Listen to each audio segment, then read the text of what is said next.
Donc la domestication, ça a été un événement majeur dans l'évolution humaine, que j'ai replacé donc, ici, qui a débuté il y a environ, on va dire, 12 000 ans. Et en fait, cette domestication, elle correspond, donc ça c'est à peu près le graphe qu'Antoine vient de montrer, en fait à la fin de la dernière période glaciaire. Et donc il y a plusieurs personnes qui ont proposé que c'est ce réchauffement finalement qui a conduit les hommes à commencer à domestiquer les plantes.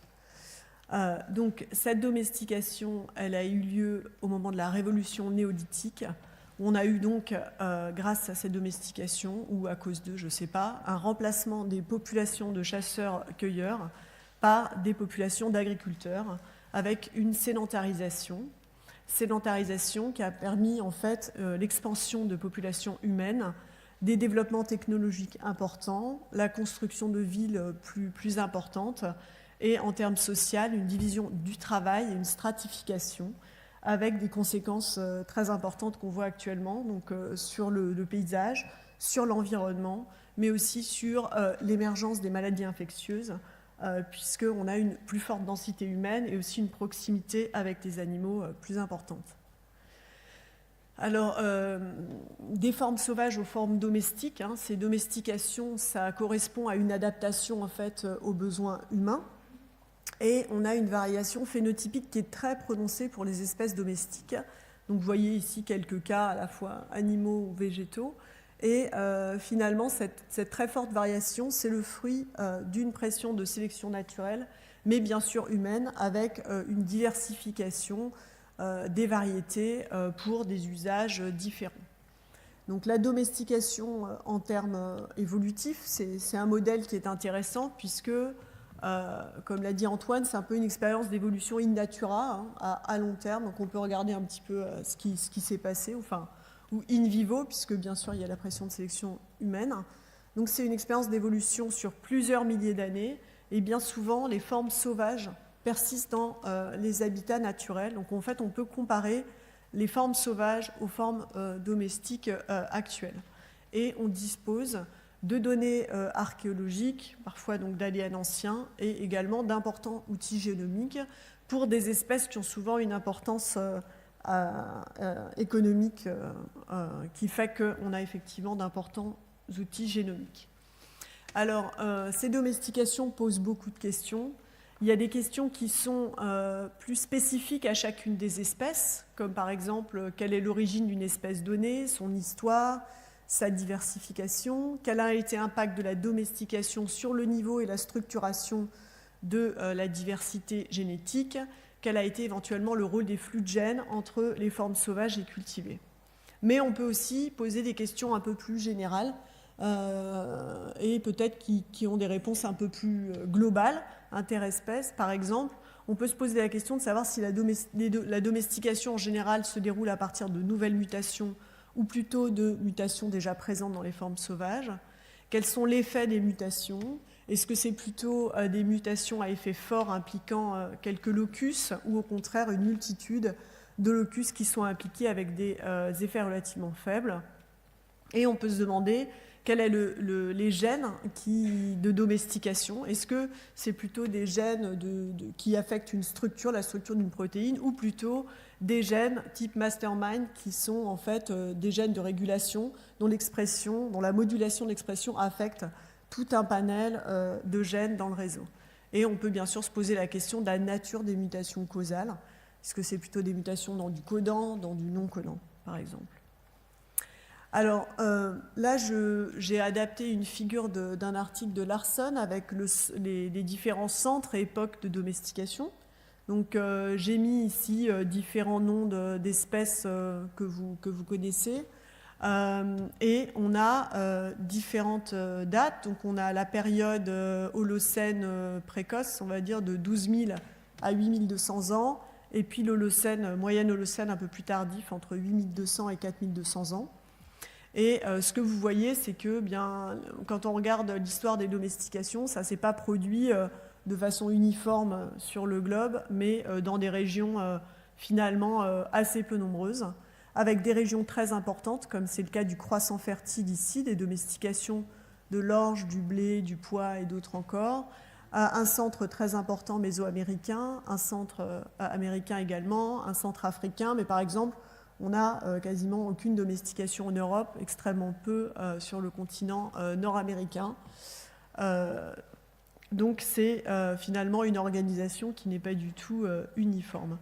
Et ce qu'il y a d'intéressant aussi de noter, c'est que certaines espèces ont eu des domestications uniques dans un centre restreint géographiquement. Donc ça, c'est le cas du maïs, par exemple, qui a été domestiqué a priori dans une zone très particulière du Mexique.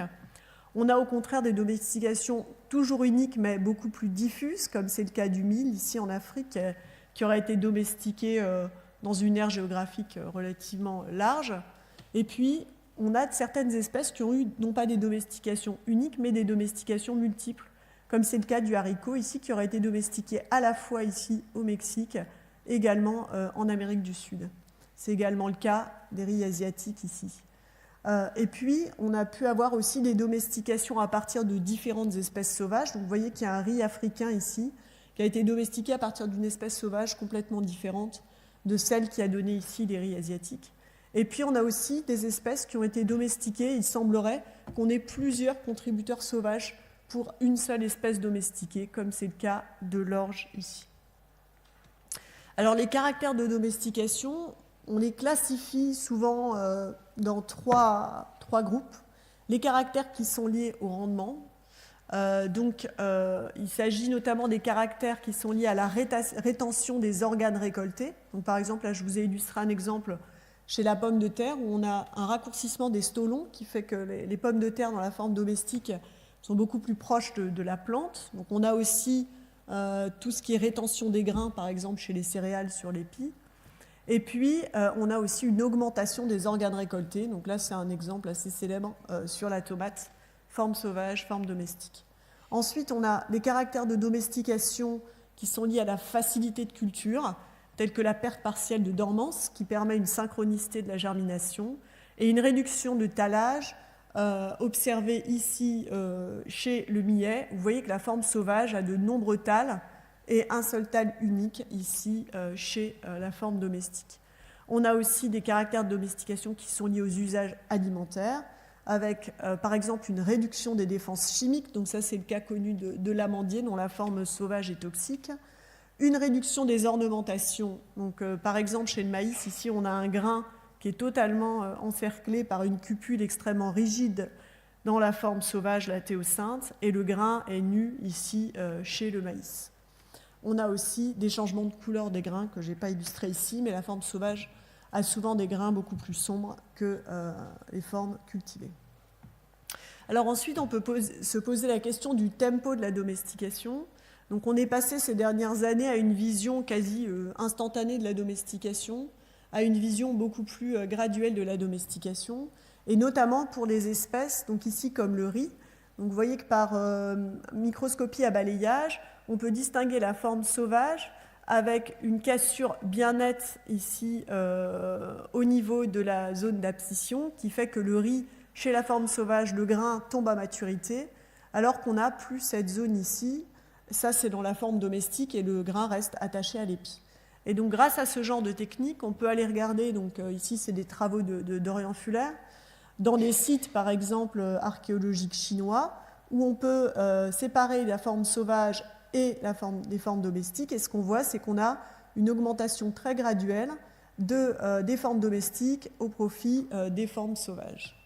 Et donc, ce type d'étude a été fait chez, par exemple, l'orge, l'engrais, donc on a dit le riz, et ce qu'on voit, c'est que graduellement, on a un pourcentage de grains qui sont non déhiscents qui augmente, et donc on a progressivement un remplacement des formes domestiques, des formes sauvages par les formes domestiques, en 2000-2500 ans pour ces espèces-là. Mais ce qu'il faut souligner, c'est que finalement, ces espèces-là, elles ont quand même une particularité, c'est que leurs grains à l'état sauvage pouvaient être consommés, et donc c'est probablement des espèces qui ont été mises en culture et consommées à l'état sauvage, ce qui aurait probablement aussi ralenti peut-être considérablement leur domestication.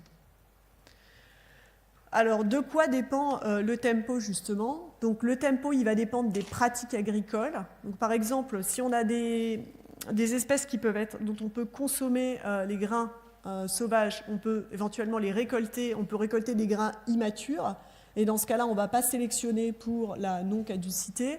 Au contraire, si on attend tardivement pour récolter, pour ressemer, utiliser grand pour ressemer l'année d'après, à ce moment-là, on va au contraire sélectionner pour une perte de caducité. Donc ça, c'est juste un exemple pour illustrer que les pratiques agricoles ont certainement été importantes pour déterminer le tempo de la domestication chez les différentes espèces.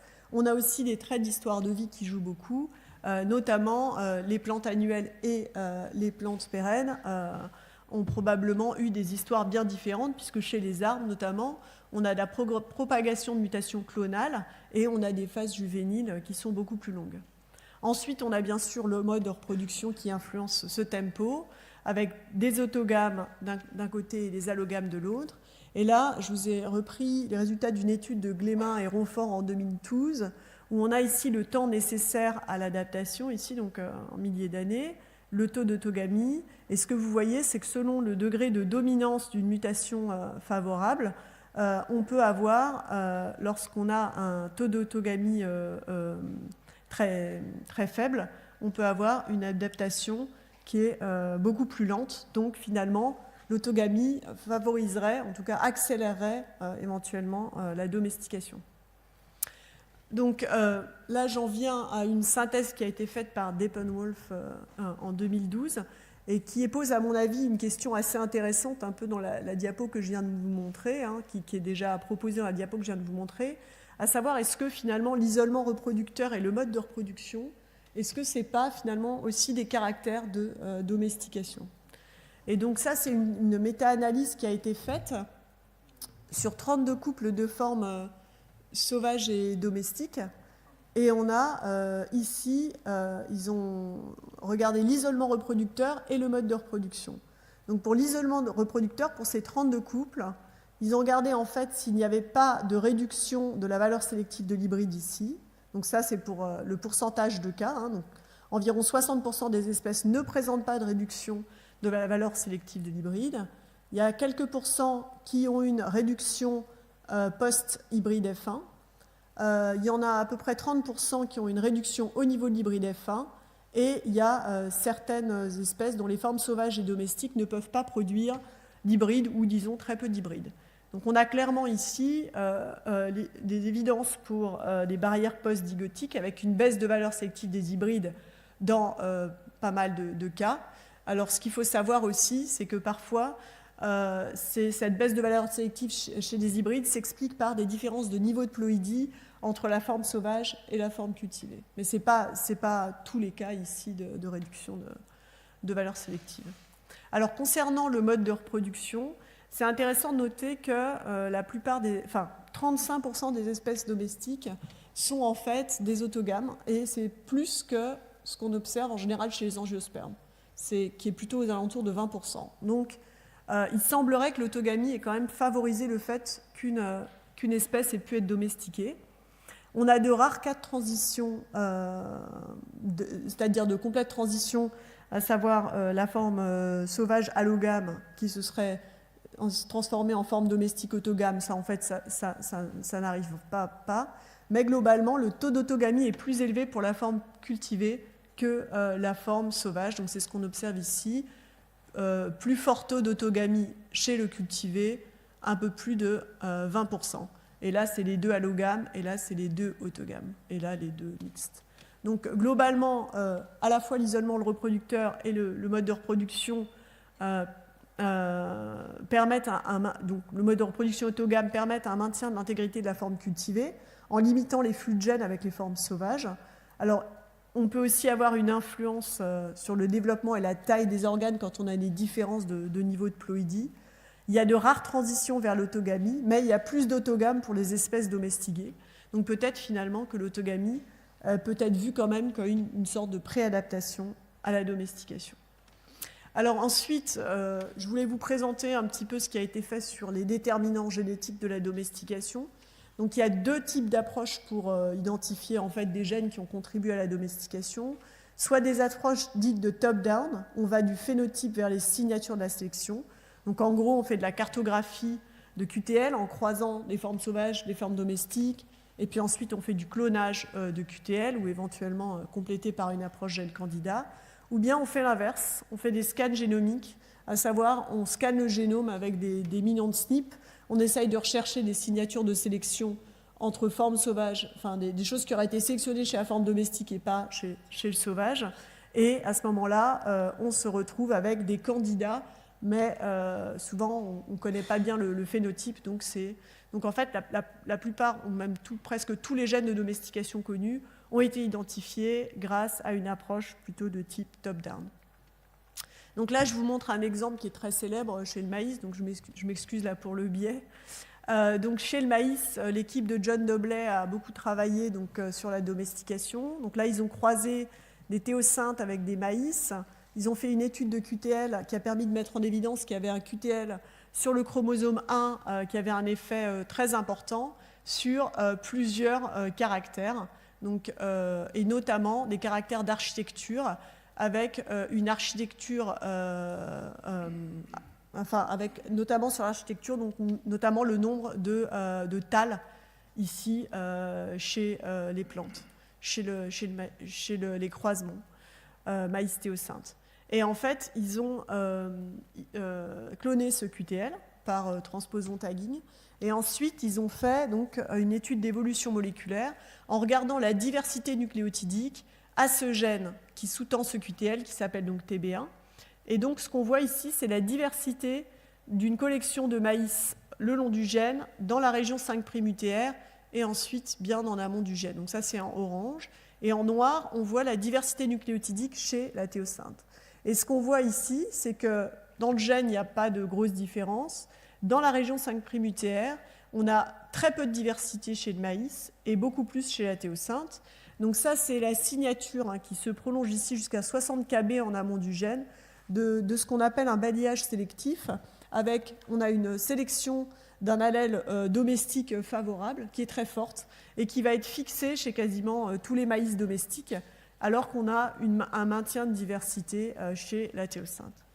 Donc en 2011, ce que l'équipe de John Dobley a pu montrer, c'est qu'en fait, dans la région en amont du gène, on a eu une insertion d'un élément transposable de type hopscotch qui agit en fait comme un régulateur de l'expression de TB1.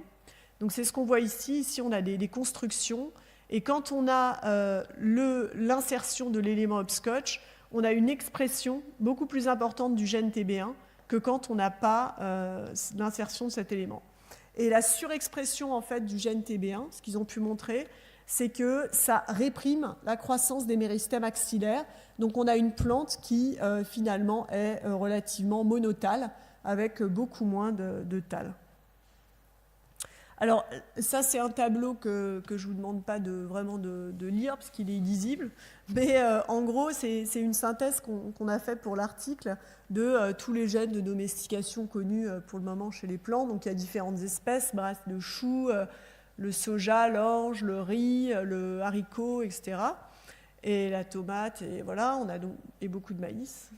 Et ce qui est intéressant, en fait, c'est que si on regarde ce que font ces gènes, eh bien, pour la plupart, en fait, ce sont des facteurs de transcription.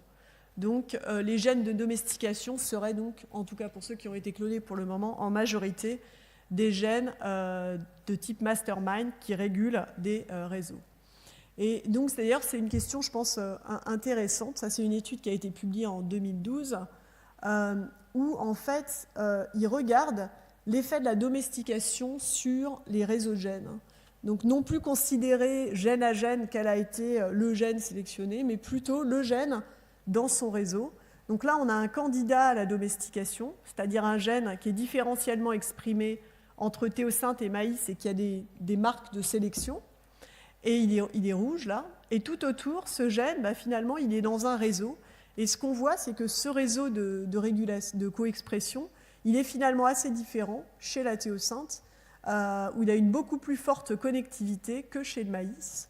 Donc ça, c'est juste pour vous dire qu'à l'heure actuelle, il y a effectivement cette question, non pas de regarder juste le gène, mais aussi l'ensemble du réseau et comment la domestication a pu éventuellement affecter la forme de ces réseaux.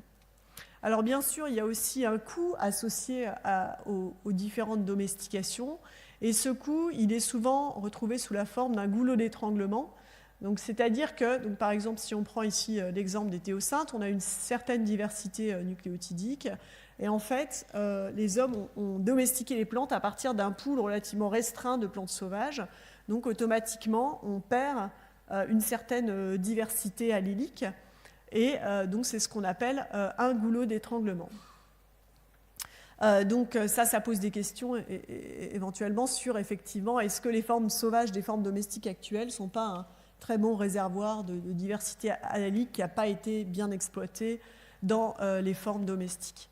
Alors ce qui est intéressant aussi, c'est qu'il y a aussi un coût à cette réduction de taille de population, pas seulement une perte de diversité, mais on aurait également une pression de sélection purifiante qui est relâchée avec une plus forte accumulation de mutations faiblement délétères, ce qui est dû à cette diminution de taille de population.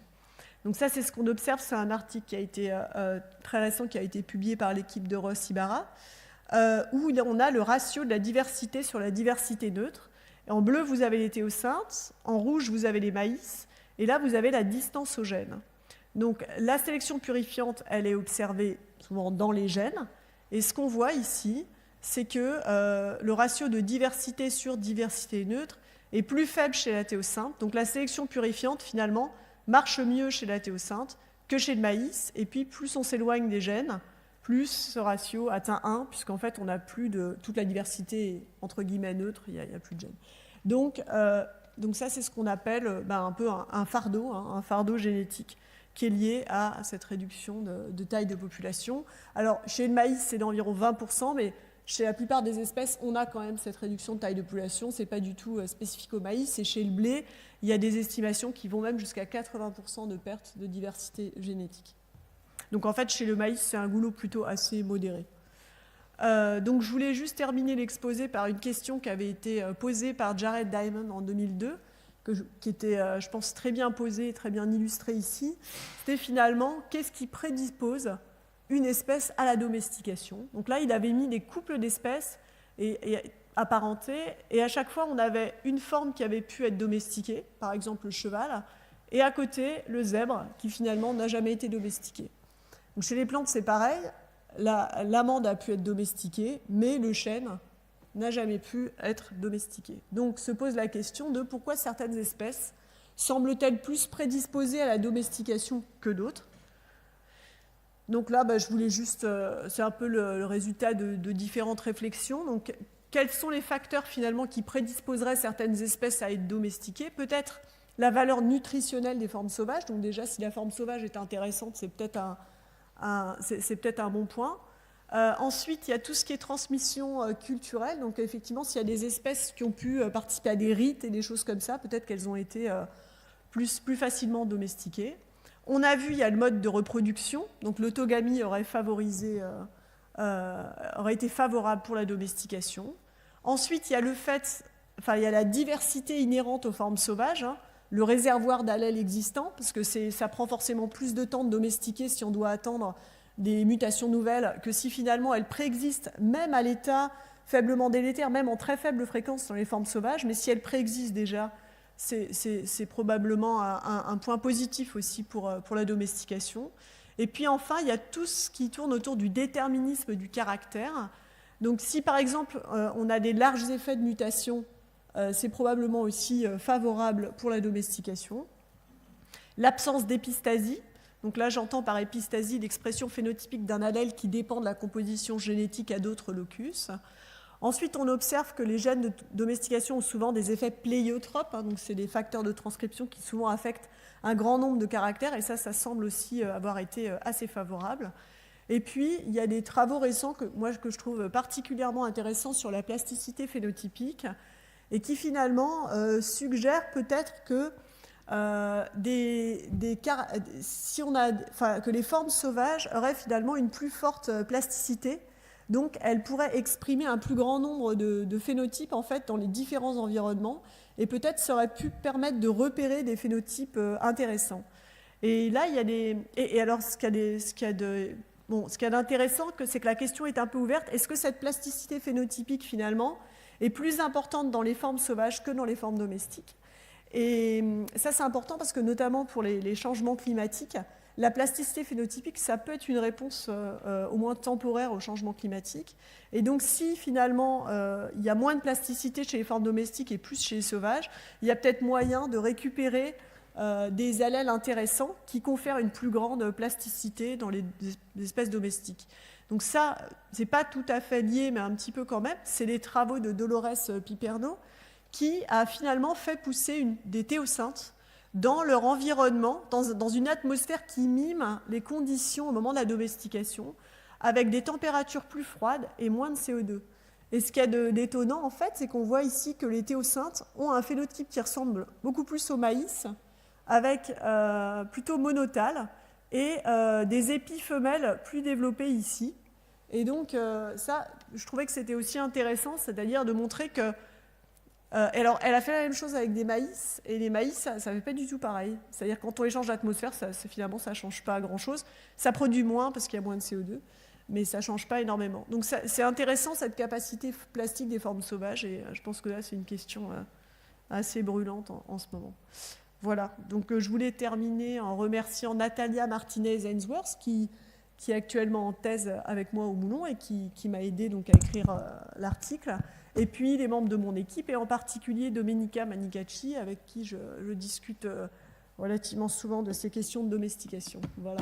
Merci pour votre attention.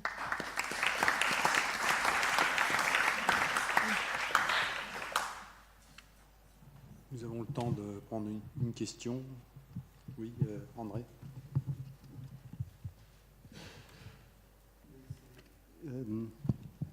Les céréales actuelles sont des plantes annuelles. Oui. Est-ce que les plantes sauvages étaient annuelles aussi? Oui. Toute la théosinte est une plante annuelle? Voilà. D'accord, donc il n'y a pas eu de sélection sur ce plan? Non, pas que je sache. Parce que, en fait, enfin, la sémelparité, c'est hein, la capacité de l'animal de décider de se reproduire abondamment, mais une fois. Le saumon du Pacifique, par exemple, il se reproduit une fois. Après, il meurt. 2 semaines après, 1 semaine après, il meurt. Donc, c'est un choix. Ça veut dire évolutif. Ça veut dire que, en fait, l'animal ou la plante qui est sémelpare va trouver avantage à se reproduire massivement une seule fois. Or, pour l'agriculture, avoir massivement beaucoup de grains, c'est intéressant. Donc, c'est pour ça que je me demandais si la théosinte était elle-même aussi. Et en fait, toutes les céréales sauvages sont des plantes annuelles. Oui. Le riz, le blé, tout ça, sauvage. Ouais. Après, ça c'est le cas des céréales, mais après il y a d'autres plantes, et il y a des plantes dont les formes domestiques sont polyploïdes, et donc peut-être qu'il y a peut-être plus de pérennes pour... mais pour les céréales, je veux dire, avec les changements de polyploïdie, parfois on a la pérennité qui... Mais par exemple, ouais, j'essaye de réfléchir, chez le bananier par exemple, il y a une reproduction végétative, mais ouais. Non, je ne saurais pas dire exactement quelle est la proportion de plantes pérennes parmi les... Enfin, globalement, en tout cas, c'est pas une transition fréquente. D'annuel vers pérenne, ce ne serait pas une transition fréquente. Non. Il y a peut-être quelques cas qui existent, mais c'est certainement pas la majorité, quoi. Bernard. Juste une remarque. Je ne suis absolument pas spécialiste du riz ou quoi que ce soit, mais on me dit que dans le sud de la Chine, on fait 2 récoltes par an. Y a-t-il un spécialiste du riz dans la salle? Oui, mais... 3 même. Voilà. 2 récoltes, ouais. Voilà. Il y a une question d'Antoine également. Moi, je voulais poser la question, est-ce qu'avec la domestication, on a créé de nouvelles espèces? Si on croise une espèce domestiquée avec son sauvage, est-ce qu'on est arrivé jusqu'à l'isolement reproducteur, que ça ne se croise plus? C'est un peu ce que je montrais là, c'est-à-dire ça, voilà, cette diapo-là, isolement reproducteur, no of few fertile hybrids. Donc ça, c'est le nombre de cas sur les 32 couples où quand on croise le sauvage et le cultivé, on n'a pas ou très peu d'hybrides viables. Donc c'est, on va dire, 8%. Donc il y a une tendance quand même à ce que, in fine, enfin, c'est un modèle de spéciation à la limite. Ah, exactement, c'est un modèle de spéciation. Pour moi, c'est un modèle de spéciation qui est d'ailleurs très intéressant parce que, quelque part, on est dedans, quoi.